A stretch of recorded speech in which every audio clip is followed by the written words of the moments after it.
This is English with Thomas. I'm Thomas, and today I want to talk with you about something very quiet, very common, and very human. I want to talk about the moment when you want to speak, but you don't. The moment in a meeting, the moment in a hallway, the moment when your heart says, say something, and your mouth stays closed. Today's theme is simple. I don't know how to speak up at work. Maybe you have felt this. Maybe you are feeling this right now. You sit in a meeting. People are talking fast. Ideas are moving around the room. And inside you, there is one small voice saying, I have something to say. But another voice is louder. My English is not good enough. They will not understand me. I will make a mistake. They will think I am stupid, so you stay silent. You smile. You nod. You write notes, and you go home with many words still inside you. Today, I want to walk with you through one workday, a very ordinary day. And inside this day, we will meet fear, silence, courage, and language. Not perfect language. Human language. Let me begin with a morning. I remember one morning, many years ago, when I worked in an international office. It was not a big company, just one open room, some desks, some computers, a small kitchen in the corner. Every morning, people arrived quietly. The sound of coffee, the sound of keyboards, the sound of polite greetings. Good morning. Morning. Hi. I liked these small words. They were easy. They were safe. I would sit at my desk, open my computer, and prepare for the day.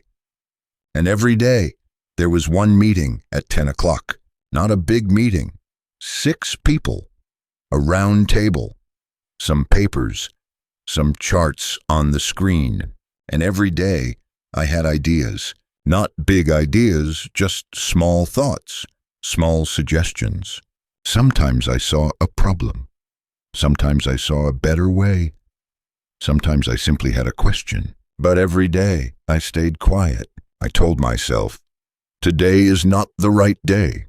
Next time, when my English is better. Do you know this feeling? You wait for a future version of yourself. A version that is more confident, more fluent, more perfect. But today, you are still the quiet version. One day, there was a new colleague. Her name was Maria. She came from another country. Her English was careful, slow, sometimes uncertain. In meetings, she spoke very little. She listened. She wrote notes. She smiled. One morning, we were sitting in that small meeting room again. The manager was explaining a new plan, deadlines, budgets, responsibilities. People were nodding. Some people were asking questions, and I noticed something. Maria was holding her pen very tightly. She was looking at her notebook, then at the screen, then at the manager. I could see she wanted to say something, but she didn't. The meeting ended. Chairs moved. People stood up. The conversation changed to small talk, and as we walked back to our desks, I asked her, "Are you okay?" She smiled and said, "Yes, I'm fine." But then she stopped walking. She looked at me, and she said something very softly. I had a question, but I was afraid to ask. Repeat after me. I was afraid to ask. Say it slowly. I was afraid to ask. This is a very useful sentence, not only for work, for life. I was afraid to ask. I asked her, "What was your question?" She told me, and it was a very good question, a smart question, a necessary question, a question that many people in the room probably had, but nobody asked. That moment stayed with me for a long time, not because of the question, but because of the silence. How many good ideas disappear every day because someone is afraid to speak? How many problems grow bigger because nobody dares to ask? How many careers move slowly because the person inside is still waiting to be ready? Maybe you know this silence very well. You sit in your chair. You hear your name. Any thoughts, any questions? Do you agree? And inside you, there is a storm. Words in your first language. Words in English. Feelings. Ideas. But on the outside, there is only a smile. And one small sentence. No, it's okay. Repeat after me. It's okay. Again. It's okay. This is another very common sentence. It's okay. Sometimes it is true, but sometimes it is not. Sometimes it means, I don't understand. I don't agree. I'm not sure. I'm scared to speak. Let me tell you about one afternoon. It was after lunch. The office was quiet. People were working. My manager came to my desk. He said, Thomas, can we talk for a moment? We went to a small meeting room, just the two of us. He closed the door. He sat down. He looked at me kindly, and he said, You are very quiet in meetings. This sentence surprised me. You are very quiet in meetings. Repeat after me. I am very quiet in meetings. Say it. I am very quiet in meetings. He continued, I think you have ideas, but you don't share them. I did not know what to say, so I said the safest thing. Yes, just one word. Yes. But inside, I felt many things. Fear, shame, anger at myself. He said, I don't want you to be perfect. I want you to be present. This sentence changed something in me. I don't want you to be perfect. I want you to be present. Repeat after me. I want to be present. Again, I want to be present. He explained, you don't need perfect English. You need your voice. Your voice. Not perfect grammar. Not perfect pronunciation. Your voice, the way you think, the way you see problems, the way you understand your work. That afternoon, I walked home very slowly. I was thinking about one simple question. Why am I silent? Is it because my English is not good enough? Or is it because I am afraid to be seen? Sometimes we hide behind language. We say, my English is bad, but maybe the deeper sentence is, I'm afraid to be wrong. I'm afraid to be judged. I'm afraid to take space. Let me ask you something gently. Why are you silent at work? Not in English, in your own language, inside your heart. Is it fear? Is it habit? Is it respect? Is it the culture you grew up in? There is no wrong answer. Now, let me take you to another scene, another meeting, another day. This time, Maria spoke, not a long speech, just one sentence. She raised her hand a little. Her voice was soft. Her grammar was not perfect. She said, Sorry, I have one question. Repeat after me. Sorry, I have one question. Again, sorry, I have one question. This is a very powerful sentence. Sorry is not weakness. It is politeness. I have one question is courage. She asked her question. The room was quiet. People listened. The manager answered, and something changed. Not in the company, not in the project, in her. After the meeting, I saw her smile in a different way. Not a polite smile, a proud smile, the smile of someone who just did something difficult. Speaking up is not a big moment.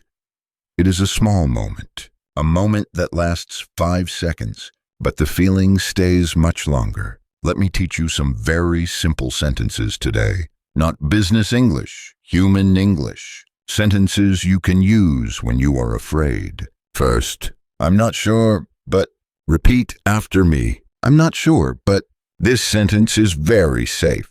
It tells people I may be wrong, but I will try. Second, can I ask something? Repeat after me. Can I ask something? This sentence opens a door. Third, I don't fully understand yet. Repeat after me. I don't fully understand yet. This sentence is honest. Not, I don't understand at all. Just, not yet. Yet is a beautiful word. Not now, but one day. Fourth, let me try to explain. Repeat after me. Let me try to explain. This sentence gives you permission to be imperfect. Not, let me explain perfectly. Just let me try. Now, I want you to imagine one situation. You are in a meeting tomorrow. Someone asks, any comments? Your heart beats faster. Instead of silence, you say one sentence. Only one. Not a long speech, not a perfect idea. Just one small step. This is how confidence grows. Not by thinking, by doing. But slowly, gently. I want to share something personal with you. For many years, I thought confidence was a personality. Some people have it, some people don't. But now, I think confidence is a habit of speaking before you are ready, a habit of making mistakes and surviving them, a habit of choosing courage over comfort. Sometimes, we wait for confidence to come first, but confidence comes after. After you speak, after you try, after you fail, after you try again. Let me return to Maria. 1 month later, she was different, still quiet, still careful. But now, she spoke once in every meeting, just once, and everyone began to listen to her, not because her English was perfect, because her ideas were useful. One day, she said to me, I still feel afraid, but now I speak with fear. Repeat after me. I speak with fear. Again, I speak with fear. This is a very honest sentence. Not, I am not afraid, but I am afraid, and I speak. This is bravery. Now, let me talk to you directly. If you are listening to this, you are probably learning English. And maybe you are working in a second language. This is not easy. Every sentence is a small test. Every meeting is a small exam. You are tired, mentally tired. So I want to say something very clearly. You are not weak. You are brave. You are working in another language. This is already a big achievement. You are not slow. You are careful. You are not silent. You are thoughtful. But sometimes you need to let the world hear you. Not perfectly, just honestly. When we talk about speaking up at work, we are not only talking about English. We are talking about identity. Who are you in this room? A listener, a worker, a thinker, a leader. Language is not only communication. It is position. When you speak, you take a place in the room. You say, I am here. My thoughts matter. This is not arrogance. This is presence. Let me leave you with one small practice. Tonight or tomorrow morning, take 1 minute and say these sentences out loud, slowly, calmly.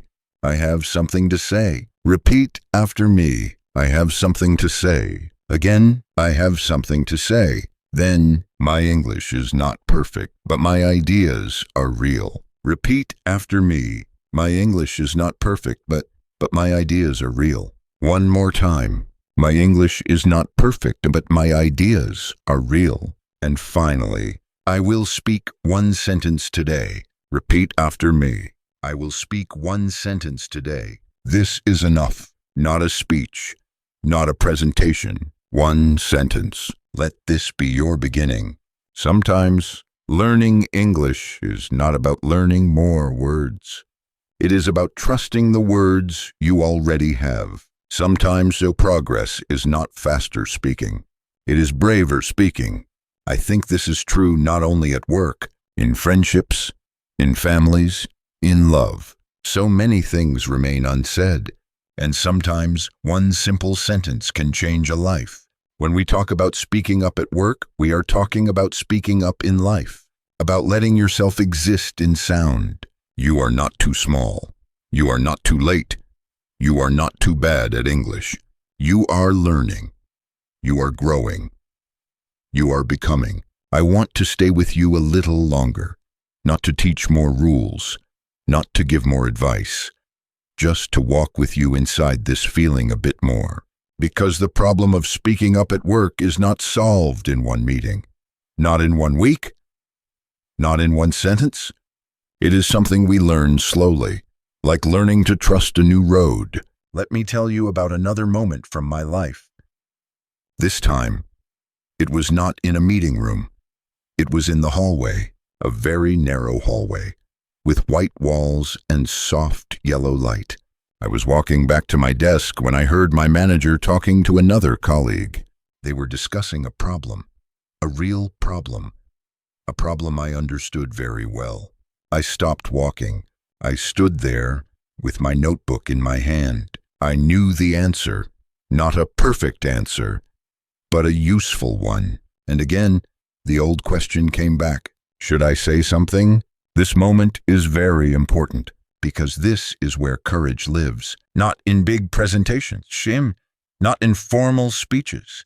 In these small moments when nobody asks you to speak, when you choose it yourself. My heart was beating fast, my mouth was dry, and I almost walked away. Almost. But something inside me said, if you walk away now, you will think about this all day. So I did something very small. I said one word, sorry, just that.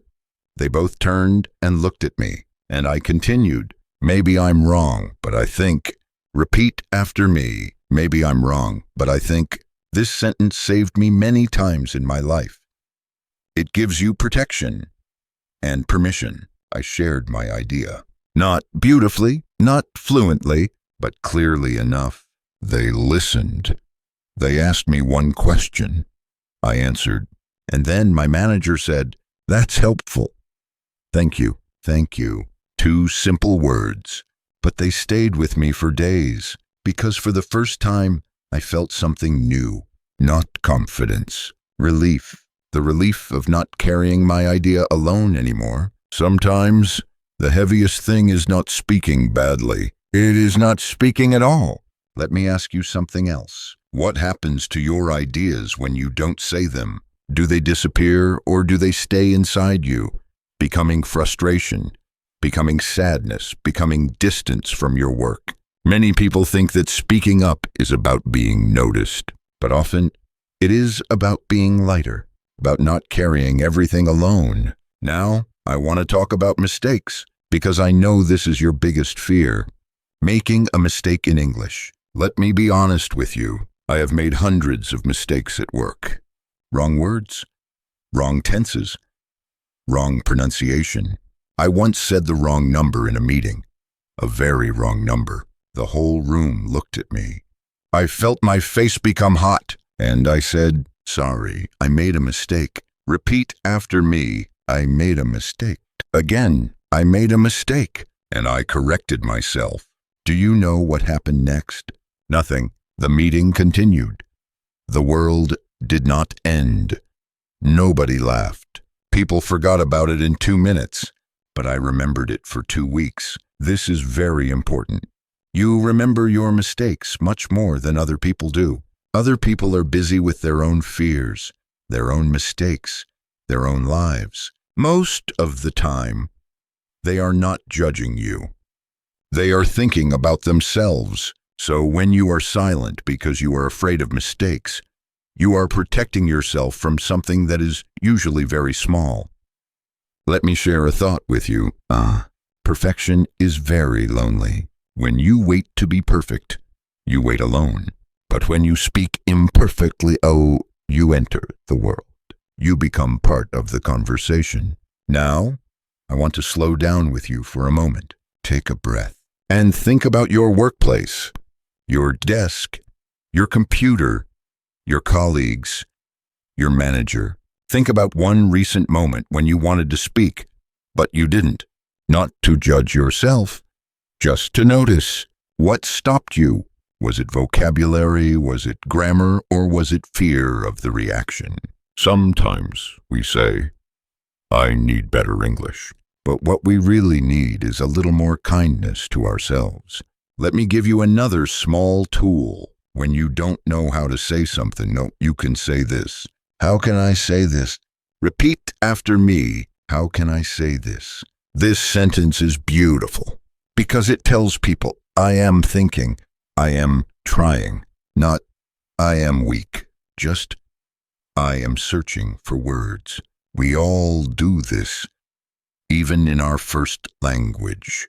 Language is not a test, it is a bridge. Now, I want to talk about something deeper.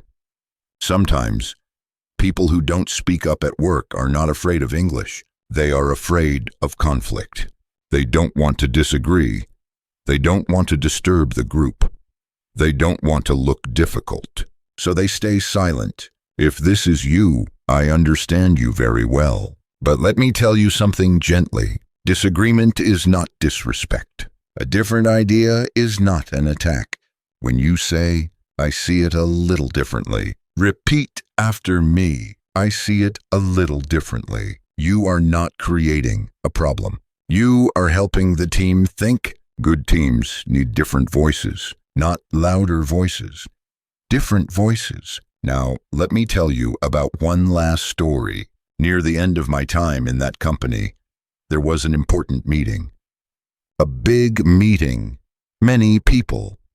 Many managers. I had prepared something. A small analysis. A few notes.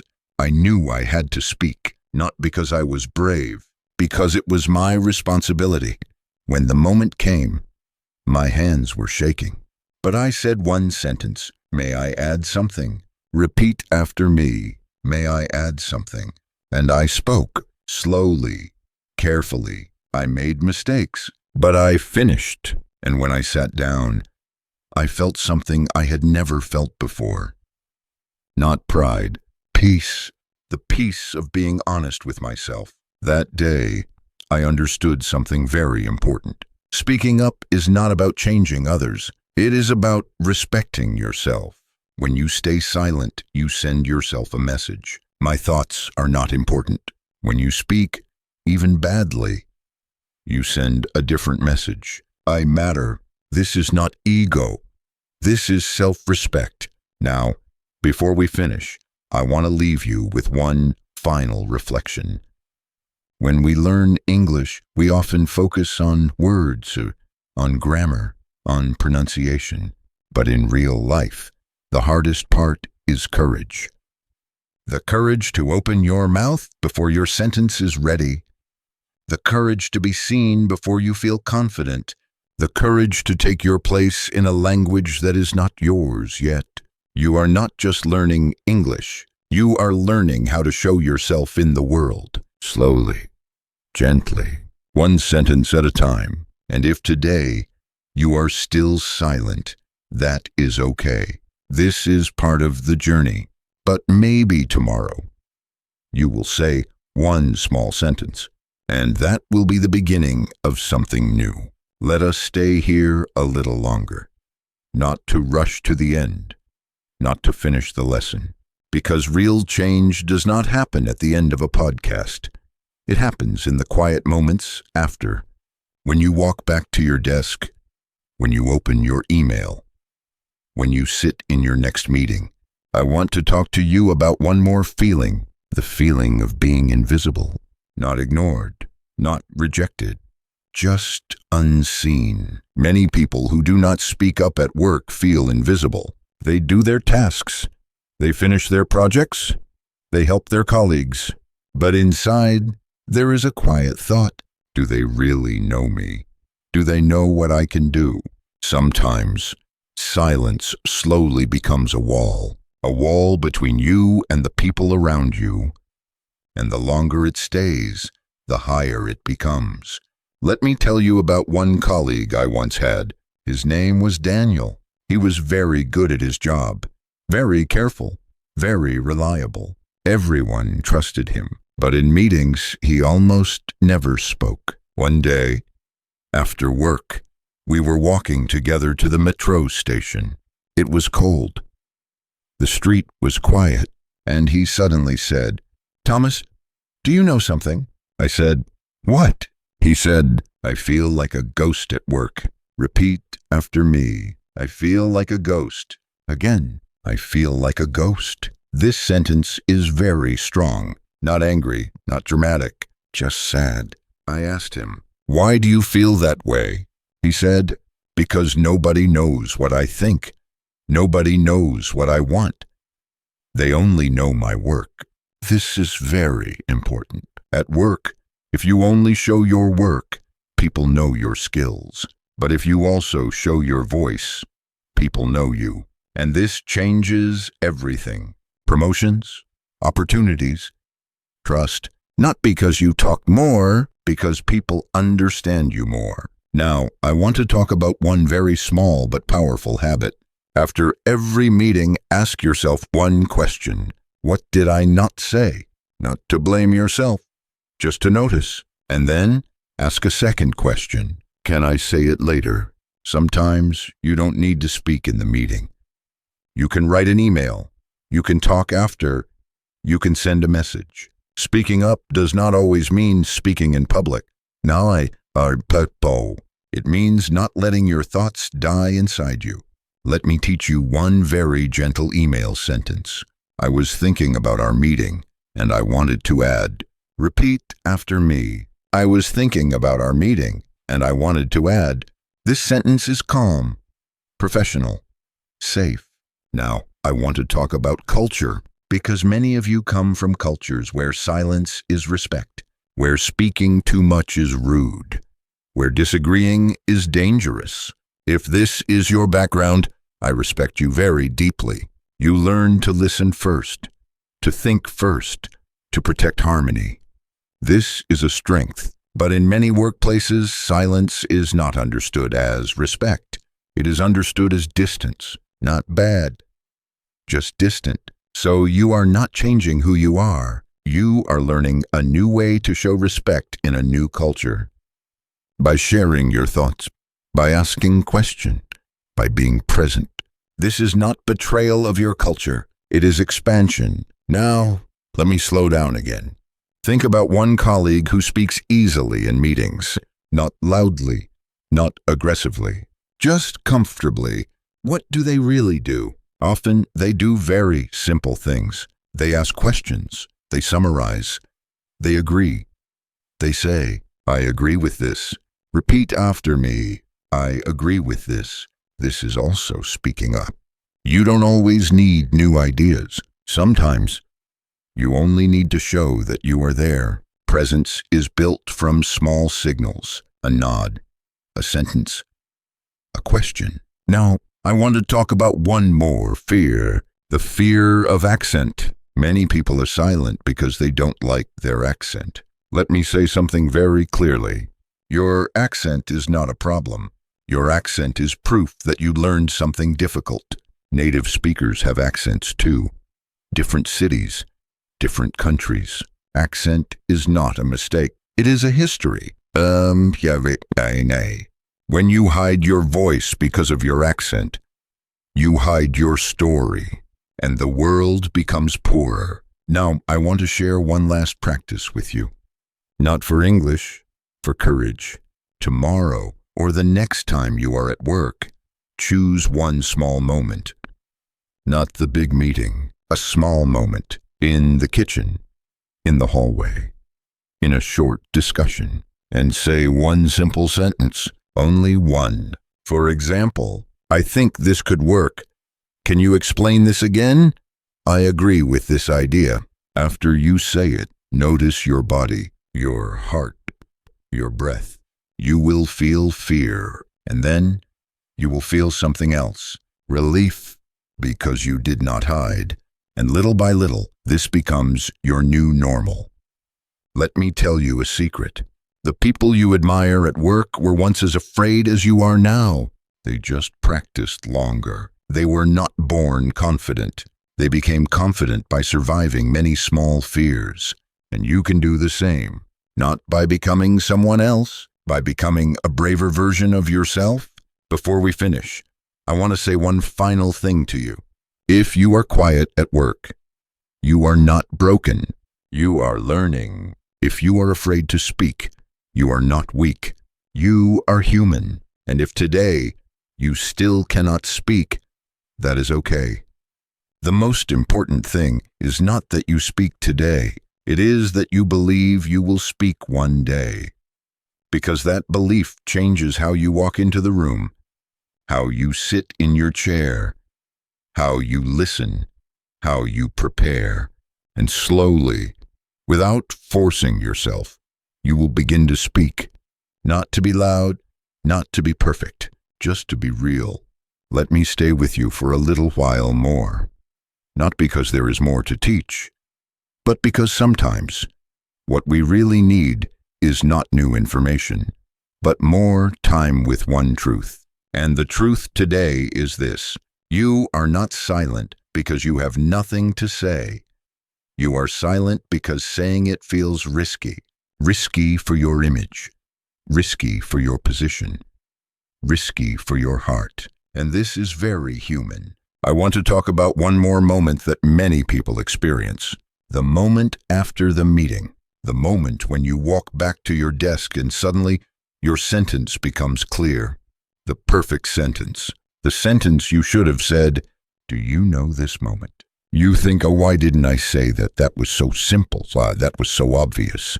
And you feel a small pain in your chest. This pain is not about English. It is about timing, about realizing that your voice arrived 1 minute too late.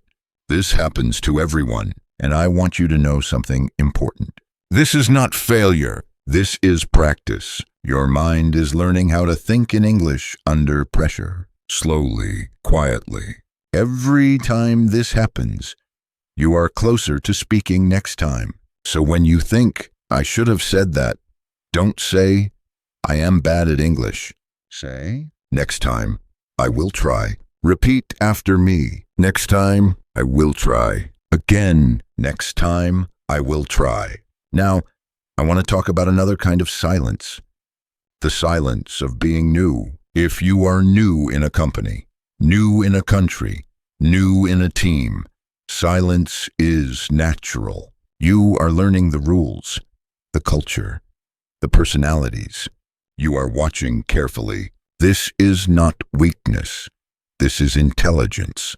But there is a moment when learning must become participating, a moment when watching must become joining. And this moment is different for everyone. Some people need 1 week, some people need 6 months.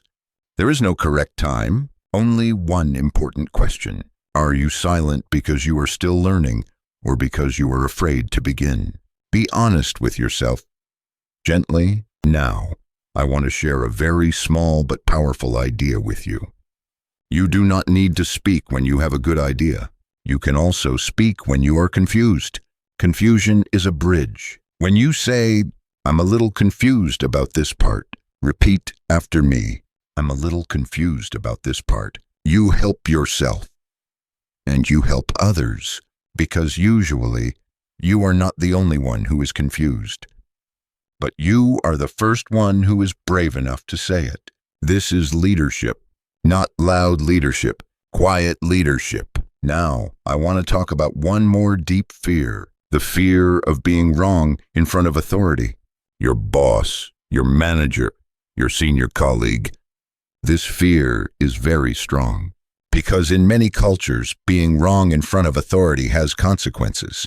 So you protect yourself with silence. If this is you, I respect you. But let me tell you something gently.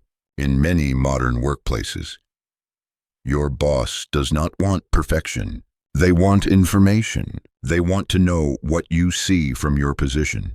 They do not see what you see. And when you are silent, they lose that information. So when you speak, you are not challenging authority. You are helping it. You are completing the picture. Now, I want to return to you, to your daily life. Think about your last week at work. How many times did you want to speak? How many times did you stay silent, not to feel guilty, just to understand your pattern? Because awareness is the first step to change. Let me share one personal rule I created for myself. In every important meeting, I try to say at least one sentence. Not a smart sentence, not a long sentence, just one. Even if it is only, "I agree with this plan," or "Thank you for explaining." This one sentence changes how people see you. And more importantly, though, it changes how you see yourself. You stop being a listener only. You become a participant. Now, I want to talk about patience, because learning to speak up takes time. Sometimes you will try and fail. You will forget your words. You will feel embarrassed. You will say something strange.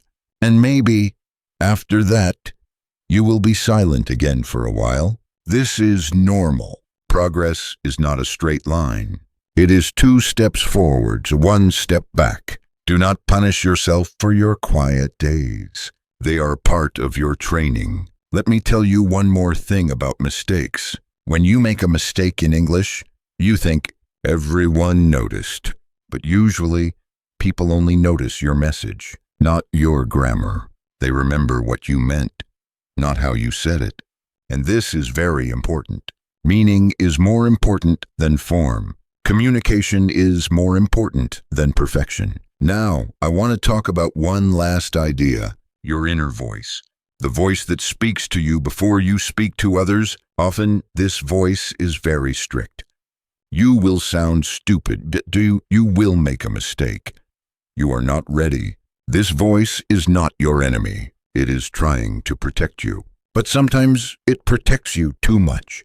So I want to teach you one sentence to say to yourself. Before you speak, I am allowed to try. Repeat after me. I am allowed to try. Again, I am allowed to try. This sentence is very important.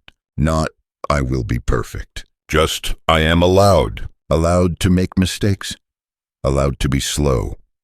Allowed to be nervous. And still speak. Now, let me slowly bring us to the end. Not an ending, just a resting place. If you remember only one thing from today, remember this.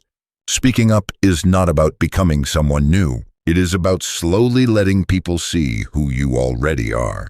Your thoughts, your care, your experience, in another language, in another culture. This is not easy, but it is one of the most meaningful journeys you can take, and you are already on it. Every word you learn, every sentence you try, every moment of courage, they are building a future version of you who will one day speak more freely. Not because fear disappeared, but because courage became stronger. Let me stay with you for the final moments of this journey. Not to add more techniques, not to give you a list, just to sit with you in the quiet place where change begins. There is something I have learned after many years of teaching English and listening to people from all over the world. Most problems with speaking are not problems of language. They are problems of permission. Permission to take space as permission to be imperfect. Permission to be heard. Many of you grew up learning to be polite, to be careful, to not disturb others. These are beautiful values. But sometimes they become chains. They keep you small in rooms where you are allowed to be big. Let me tell you about one final moment from my life. This time, it was many years after those first quiet meetings. I was older, more experienced, more comfortable in English, but still, sometimes afraid. There was a young colleague in my team, very quiet, very careful. One day, after a meeting, she came to me and said, "Thomas, how did you learn to speak like that?" I smiled, because the truth is, I never learned to speak like that. I learned to be afraid and speak anyway. So I told her. I started with one sentence, just one, and I want to tell you the same thing. Your future confidence does not begin with a big change. It begins with one small decision. The decision to not disappear, to not hide completely, to let one sentence leave your mouth, even if your hands are shaking. I smiled. Sometimes you will speak and feel proud. Sometimes you will speak and feel embarrassed. Sometimes you will stay silent and feel disappointed. All of this is part of learning. Do not look for a day when fear disappears. That day may never come. Look for the day when fear stops controlling you.